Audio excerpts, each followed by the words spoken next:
नमस्कार भाई और बहनों, एक बार आपका फिर से स्वागत है हमारे चैनल ये कैसे देशभक्त में। और इसके साथ ही आपको नववर्ष की बहुत बहुत शुभकामनाएं। Happy new year.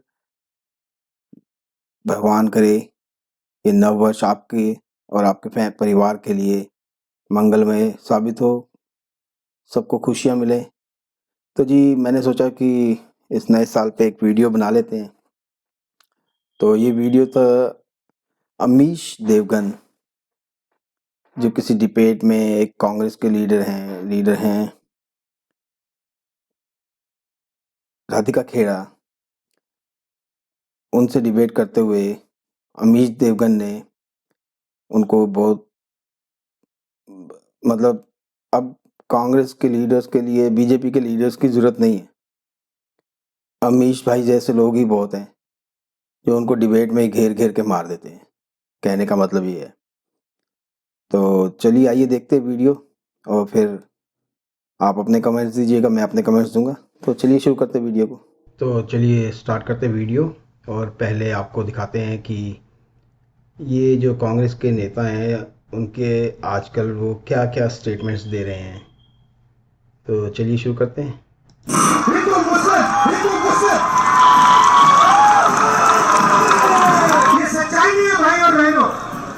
मैं चला हूं कन्याकुमारी से यहां तक, ये सच्चाई नहीं है। ये देश एक है। इन सड़कों पे लाखों लोगों से मिला हूं। सारे के सारे एक दूसरे से मोहब्बत करते हैं, प्यार करते हैं, झगड़े लगते हैं। मैं 2800 किलोमीटर चला हूं। 2800 मुझे कहीं नफरत नहीं दिखी, कहीं हिंसा नहीं दिखी। भारत की मूल भावना पर लगातार प्रहार हो रहा है। नफरत की खाई देश भर में खुली जा रही है, लेकिन सरकार को इसके बारे में कोई चिंता नहीं है। धर्म के आधार पर, भाषा के आधार पर, जाति के आधार पर, संस्कृति के आधार पर भारत को टुकड़े टुकड़े बनाने वाले ये संघ परिवार के लोग हैं। आपकी नफरत के बाजार में हम मोहब्बत की दुकान खोल रहे हैं। जब देश के प्रधानमंत्री, तो ये तो आपने सुन लिए जो बड़े बड़े नेता हैं उनके बयानबाजियाँ। तो उसके बाद ये एक डिबेट चल रही थी जिसमें कि एक कांग्रेस की नेता हैं राधिका खेड़ा जी, जो कि अमीश देवगन जी के डिबेट प्रोग्राम में थी बैठी हुई। तो मुझे तो ऐसा लगता है कि अब इनके लिए कोई किसी बीजेपी के नेता की कोई ज़रूरत नहीं है बोलने की। अमीश भाई जैसे ही बंदे इनकी ऐसी कर देते हैं। तो देखते हैं वीडियो। लोगों को जब संबोधित करते हैं और स्कूल, कॉलेज और यूनिवर्सिटी और अस्पताल की बात करने की जगह ये बात कर रहे हैं कि कब्रिस्तान ज्यादा बन रहे हैं, शमशान घाट ज्यादा बनने चाहिए, तो ये देश टूट रहा है, सच्ची में टूट रहा है। जब देश के प्रधानमंत्री कहते हैं मैं लोगों को उनके कपड़ों से पहचान रहा हूं, तो नफरत फैल रही है और ये देश टूट रहा है। जब देश की एक सांसद गोडसे के नारे लगाती है, महात्मा गांधी के खिलाफ नारे लगाती है, गोडसे के वाह करती है, और फिर आज आके कहती है कि घर में हिंदुओं को तलवारें और चाकू रखने चाहिए, और फिर भी प्रधानमंत्री एक लंबी चुप्पी साध देते। किसके खिलाफ तलवारें रखनी है, किसके खिलाफ चाकू रखने हैं? चीन के, पाकिस्तान के, कि खुद देशवासियों के खिलाफ रखने को कह रही है? तो हाँ, नफरत। राधिका जी, ये तो मसले अब ख़त्म हो गए हैं। जो पॉलिटिक्स आप खेल रही हैं ना इंडिया में, हिंदू मुस्लिम वाली, वो ख़त्म हो चुकी है। हिंदू और मुस्लिम ही नहीं चाहते इस पॉलिटिक्स को। ये कुछ आपके जैसे नेता, कुछ ओवैसी जी जैसे नेता, बस वही लोग चाहते हैं इस मसले को ज़िंदा रखना। वरना तो हिंदुस्तान की आम जनता इस मसले को अब कुछ नहीं समझती है, और ये मसला है ही नहीं उनके लिए। उनके लिए और बहुत मसले हैं। फैल रही है और ये देश टूट रहा है।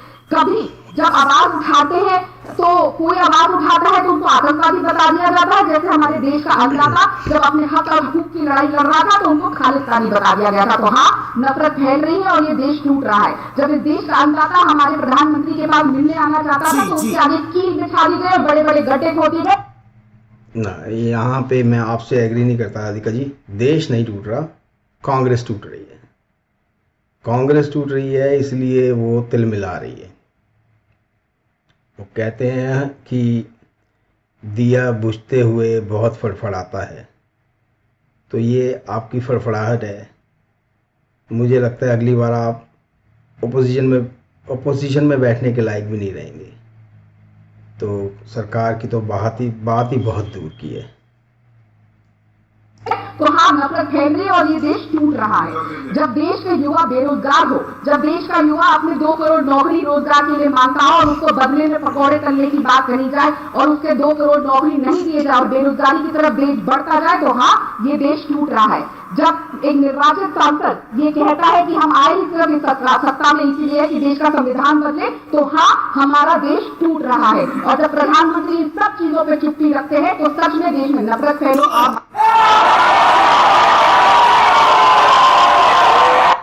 टूटा था 1947 के अंदर। इनकी एक इस बात पे, इस भाषण पे तो शोर मचता ही था ना, इसलिए लगाया था शोर। थोड़ा सा माइंड नहीं करना। जब पाकिस्तान बना दिया गया था, देखिए राहुल जी बिल्कुल सही कह रहे हैं। जैसे मैंने पहला कहा, आम आदमी के बीच में कोई नफरत नहीं है। मैंने आपको एग्जांपल आप ही की ऑडियंस का दिया। जब देश के प्रधानमंत्री ये कहते हैं मैं लोगों को कपड़े से पहचानता हूँ, जी आम आदमी एक दूसरे को कपड़े से नहीं पहचानता और वो ये पूछ के आपकी ऑडियंस में नहीं बैठता अमीर जी कि आप हिंदू हैं, मुसलमान हैं, सिख है कि ईसाई हैं, तभी मैं आपके साथ बैठूंगा अगर आप मेरे धर्म और मेरे जाति के हैं। आम आदमी में कभी भी नहीं, ये गलत बात है। क्यों नहीं? इंसान कपड़ों से पहचाना जाता है। कोई धोती पहनता है, कोई सरदार जी हमारे पग पहनते हैं, मुस्लिम भाई हमारे टोपी पहनते हैं। तो फिर ये तो गलत बात है कि कपड़ों से नहीं पहचाना जाता। कपड़ों से पहचाना जाता है। हर इंसान की संस्कृति पहचानी जाती है कपड़ों से। इसलिए ये तो बेकार की बात है राधिका जी। जब मोबाइल है तब भी नहीं था। नहीं इस देश के अंदर, वो तो इस देश के डीएनए में ही नहीं है, वो तो इस देश की तासीर में ही नहीं है, वो तो हिंदुस्तानियों के तासीर में नहीं है। जो सिंध के पास है वो हिंद है, जो सिंधु के पास रहते हैं वो हिंदू है। इसमें तो कोई बात ही नहीं है। हम सबके पूर्वज एक है, हम सबका डीएनए एक है। वो तो इस देश के डीएनए में नहीं है मैडम, इस देश के डीएनए में नहीं है ये तो इस देश के डीएनए में नहीं है कि इस देश के अंदर ये देश, ये जो समाज है ये सहिष्णु समाज है, ये बड़ा टॉलरेंट समाज है। इस देश के डीएनए में नहीं है। लेकिन हाँ, प्रयास हुए 47 के अंदर इस देश का विभाजन करने के लिए। आप लोग बोलते हैं 2014 के बाद, नहीं आप लोग बार बार बोलते हैं 2014 के बाद परिस्थिति खराब हो गई। क्या खराब हो गया 2014 के बाद? ऐसा क्या हो गया 2014? अब मैं अपनी बात बोलूं? जी जी प्लीज बोलिए। जी प्लीज बोलिएगा मत बीच में। शुरुआत में मैंने आपको बताया अमीश भाई, 2014 के बाद इनकी गवर्नमेंट चली गई और अब कोई आने के चांस भी नहीं है। ये हुआ। आपको सीधी सी बात नहीं पता? 2014 के बाद से बीजेपी गवर्नमेंट चल रही है और ये लोग तो अब कहीं दिखाई भी नहीं दे रहे। तो इनकी गवर्नमेंट आने का कोई चांस ही नहीं है। ये सदमा लग गया बहुत गहरा, और अभी ये सदमा 24 में भी लगने वाला है मैडम। क्या हुआ 2014 के बाद? अभी हाल ही में 10 दिन भी नहीं हुए हैं। प्रज्ञा ठाकुर सांसद हैं जो पहले वोट से जिंदाबाद के नारे लगा रही थी, अब क्या कह रही है हिंदुओं को अपने घर में तलवार और चाकू रखिए। लेकिन मोदी जी ने क्या किया? फिर चुप्पी साधी, फिर कह रहे हैं जिससे माफ नहीं किया। तो ये किसके खिलाफ रखने को कह रही है तलवार? हिंदू मुसलमान मतलब इस देश के लोगों के खिलाफ ही ना। पाकिस्तान और चीन से लड़ने के लिए तो तलवार रखने को कह रही नहीं लोगों को। किसके खिलाफ रखने को कह रही? तो नफरत है ना। लेकिन आम जनता में नफरत नहीं। और यही बात राहुल जी ने कहा कि मैं इतने किलोमीटर चल के आया हूँ, मुझे लोगों के बीच में नफरत नहीं दिखी, लेकिन ये सरकार नफरत फैलाएगी। यार कोई एक बात बताओ, ये पक्का 2800 किलोमीटर पैदल चला है या ये बार बार वैसे ही बोले जा रहे हैं 2800 किलोमीटर 2800 किलोमीटर? भाई 2800 किलोमीटर बहुत होता है। इतना पैदल कैसे चला यार ये? क्यों अभी तक मोदी जी सामने नहीं आया और औरत को निलंबित नहीं किया गया?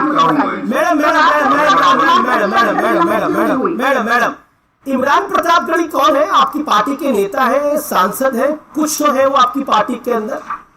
एक कवि है, मुशायरा वगैरह करते हैं, आप भी जानते हैं। हाँ इमरान, अब सुनना पड़ेगा मैडम, थोड़ा सुनना पड़ेगा। आपने बड़ी बात बोली, आपने बोला कि देखिए प्रज्ञा ठाकुर ने जो बोला उस पर आपको बहुत अफसोस है। तो ये जो इमरान प्रतापगढ़ी का एक वीडियो क्लिप इस समय वायरल हो रहा है, जिसको विष्णुवर्धन रेड्डी ने ट्वीट किया है, भारतीय जनता पार्टी जो जिनको भारतीय जनता पार्टी के जनरल सेक्रेटरी ने ट्वीट किया है, सुनना पड़ेगा मैडम, सुनना पड़ेगा। आपने बोला फेमिनिस्ट कौन फैला रहा है मैडम, नफरत कौन फैला रहा है मैम? आप व्याकुल हो गए इतने ज्यादा। मैं तो आपको बोला उसमें वो कहते हैं नहीं ना, वो कहते हैं कि kill at least 4 before you die. Is a Congress Rajya Sabha में पार्लियामेंट इमरान प्रतापगढ़ी, और उसको आप इनाम देते हैं कांग्रेस का साधन बनाकर, और आप कहते हैं कि आप नफरत को मिटा सकते। सुनना पड़ेगा मैडम, सवाल सुनना पड़ेगा मैडम, ये क्या तरीका है? अब कमाल की बात है,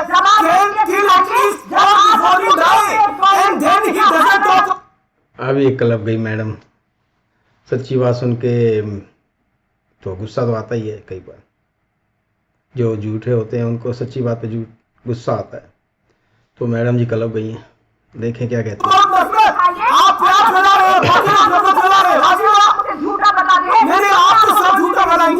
आप झूठा बताएंगी, लेकिन दिखाइए अपनी बयान। आपको बयान दिखाइए, नहीं है तो मैं दे देती हूँ। मुझे समझ में नहीं आ रहा, इमरान प्रतापगढ़ी का नाम सुनते ही इमरान प्रतापगढ़ी का नाम सुनते ही आप इतनी परेशान क्यों हुई? मैं तो सवाल पूछा आपको, लगातार बोल लीजिए 30 सेकंड बोल लीजिए, चलाइए बयान, 30 सेकंड बोल लीजिए। आप इमरान प्रतापगढ़ी के बयान को सुनते ही आप इतनी व्याकुल हो गई, इतनी परेशान हो गई। मैं तो बोल रहा हूँ कि वो तो प्यार बांट रहे थे, तो 4 किल लोगों को मारने की बात कर रहे हैं। बड़ा पेड़ गिरता है तो धरती हिलती है। किस प्रधानमंत्री ने बोला था? देश को बताइए तो सही था, बताइए। क्या झूठ बोल रहा हूँ मैं? बड़ा पेड़ गिरता है धरती हिलती है। किस प्रधानमंत्री ने बोला था? स्वर्गीय श्रीमान राजीव गांधी ने बोला था। सुनिए, इमरान प्रतापगढ़ी ने इशारों के अंदर 4 लोगों को किनको मारने की बात करी है। आपको समझ में नहीं आता? समझ के भी अनजान बनते हो। नफरत आपके नेता अगर फैलाते हैं तो उन पर क्या कार्रवाई होती है, उसके बाद you have an legitimate right to ask Bharatiya Janata party कि वो क्या कार्रवाई करते हैं। सवाल ये होगा। गुड जॉब अमीश भाई, इनको तो ऐसे ही जवाब मिलना चाहिए।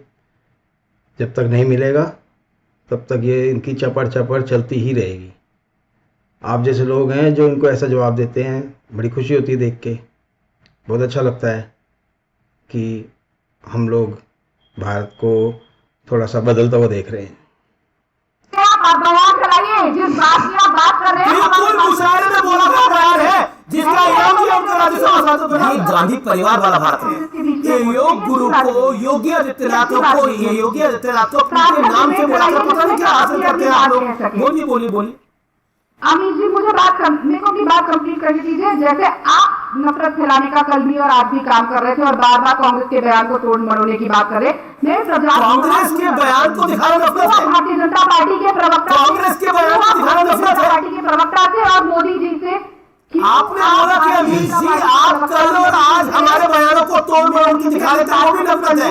यानी कांग्रेस पार्टी सर्टिफिकेट देखी नफरत, कौन से बयान दिखाने में नफरत है, कौन से बयान दिखाने में प्यार है।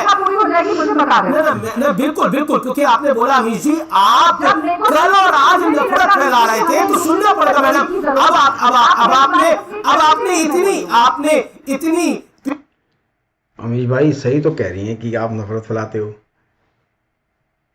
आप हिंदू मुसलमान को एक करने की कोशिश करते हो, ये नफरत ही तो है उनके नज़र में कि आप नफरत फैला रहे हो।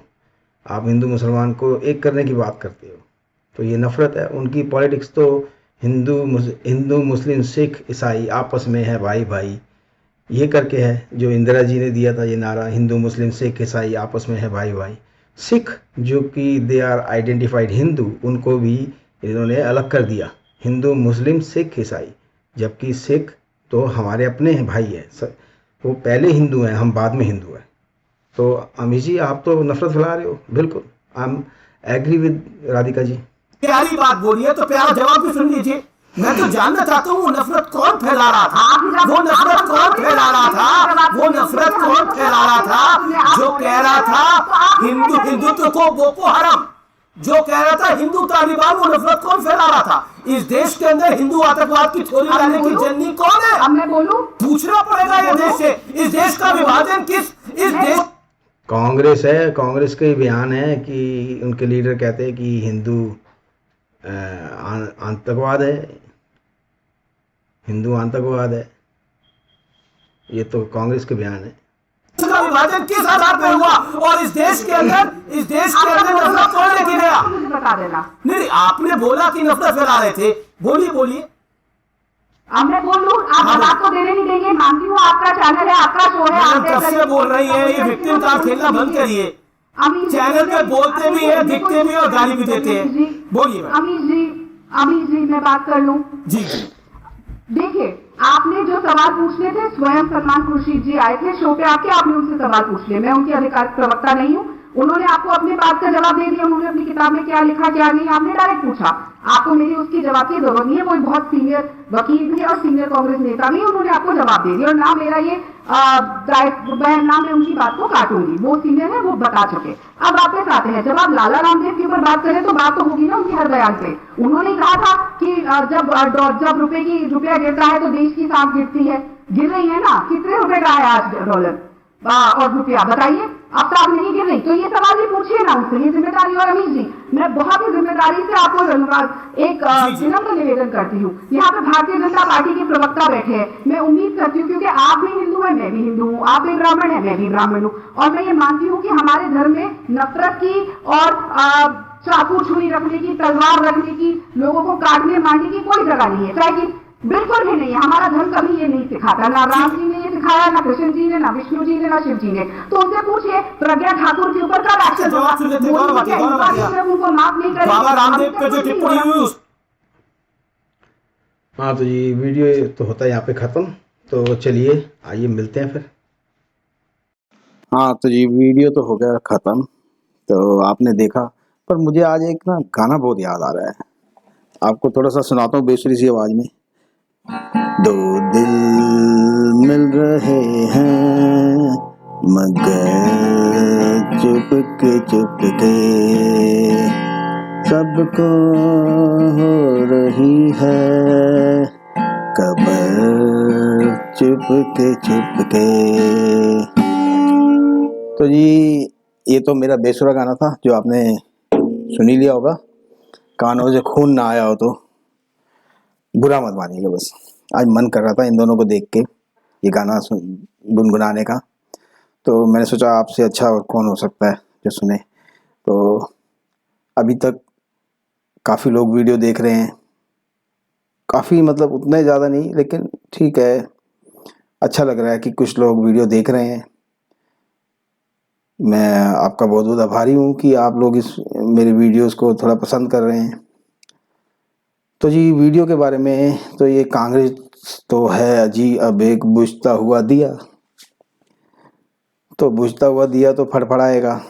जब आपने कभी नोटिस किया हो कि मोमबत्ती या दिया जब बुझने लगता है तो आखिरी में वो एक बार बहुत ज़्यादा फड़फड़ा जाता है, एक बार एक लौ उसकी बड़ी हो जाती है और फिर वो फड़फड़ा के खत्म।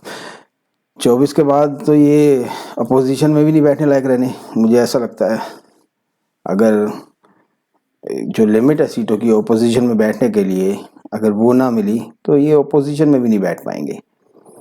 तो जी ये तो इनको मंथन की बात है, मंथन करेंगे तो आगे देखते हैं। वैसे अभी हिमाचल में कांग्रेस ने जीता भी है, लेकिन इनके जो नेताओं के बेतुके से स्टेटमेंट्स हैं, बेतुकी सी, वो बिल्कुल मतलब एंटी हिंदू हैं, जो कि हर हिंदू को सोचना चाहिए। अब वो अपनी सोच से जो भी करे, उसने सोच के बीजेपी को वोट देना है बीजेपी को दे, और किसी भी पार्टी को वोट देना है और किसी को दे, कांग्रेस को देना है कांग्रेस को दे, पर हमें मोदी और योगी वाली विचारधारा को पकड़ के रखना चाहिए, वरना ये हम हिंदुस्तानियों के लिए आने वाले टाइम में बहुत अच्छा नहीं होगा। तो ये कैसा लगा आपको ये वीडियो, ज़रा प्लीज़ शेयर करें, लाइक करें और मुझे कमेंट्स करें और सब्सक्राइब ज़रूर करें। ताकि मैं आपके लिए दोबारा से ऐसा वीडियो बनाता रहूं। तो मैं आपको मिलता हूं जी अगले वीडियो में, तब तक के लिए नमस्कार।